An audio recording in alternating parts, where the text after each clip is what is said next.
Complex operations வந்துட்டு robotic சர்ஜரியில் செய்கிறது பயங்கர சுலபமாக்கிடுறது. உதாரணத்துக்கு கணையம், பேங்க்ரியாஸ்ன்னு சொல்லுவோம். இந்த பேங்க்ரியாஸ்ன்ற உறுப்பு தான் நம்ம உடம்புல இருக்கிற ஆழமான ஒரு இடத்துல இருக்குது. அதனால தான் பேங்க்ரியாஸ் ஆப்ரேஷன் பண்ணுற சர்ஜன்ஸ்லாம் ரொம்ப எக்ஸ்பீரியன்ஸ் சர்ஜன்ஸாக இருந்தால் தான் அந்த ஆர்கனை ஆப்ரேஷன் பண்ண முடியும்.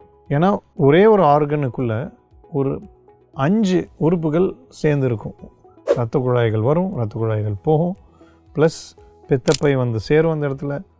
அதே மாதிரி இரைப்பையும் பக்கத்தில் இருக்கும், சிறுங்குடலும் பக்கத்தில் இருக்கும். இத்தனை ஆர்கன்ஸ் பக்கத்தில் இருக்கிறதுனால ரொம்ப டென்ஸாக இருக்கிற ஏரியாவில் ஆப்ரேஷன் பண்ணுறதுக்கு டெஃபினெட்லி திறமை இல்லாமல் செய்ய முடியாது. இந்த ஏரியாவை கரெக்டாக நேவிகேட் பண்ணுறதுக்கு நமக்கு ரொபோட்டிக் சர்ஜரி இன்ஸ்ட்ருமெண்ட்ஸ்லாம் உதவுகிறது. உதாரணத்துக்கு பேங்க்ரியாஸில் கேன்சர் வந்துச்சுன்னு வச்சுக்கோங்க. அந்த உறுப்பை நம்ம கட் பண்ணி எடுத்து அமைப்பு செய்யணுன்னா ஆல்மோஸ்ட் 10லேருந்து 12 மணி நேரம் ஆகும் நம்ம லேப்ரோஸ்கோபி மூலமாக செஞ்சோம்னா. இதே ரொபோட்டிக் சர்ஜரி மூலமாக செஞ்சோம்னா அந்த ட்ரீட்மெண்ட்னுடைய டைம், சர்ஜரினுடைய டைம் ஹாஃப் ஆகிடுது, பாதி அளவுக்கு குறைஞ்சது. ஏன் அப்படின்னா கஷ்டமான தையல் செய்ய வேண்டிய பகுதிகளை சுலபமாக ரொபோட்டிக் சர்ஜரி அதை செஞ்சிடும்.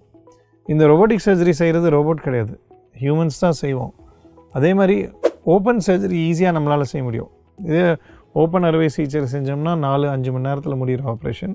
சின்ன ஓட்டையில் லேப்ரோஸ்கோப்பியில் பண்ணும்போது 10 மணி நேரம் ஆகும். ஏன்னா ஒரு சூச்சர் எடுக்கிறதும் அவ்வளோ கஷ்டமாக இருக்கும். அதே ரொபோட்டிக் சர்ஜரி மூலமாக பண்ணோம்னா ஓப்பன் சர்ஜரி என்ன டைமில் செய்கிறோமோ அதே டைமில் நம்மளால் சின்ன மினிமல் ஆக்சஸ் அப்படின்னு சொல்கிற முறையில் நம்மளால் செஞ்சிட முடியும்.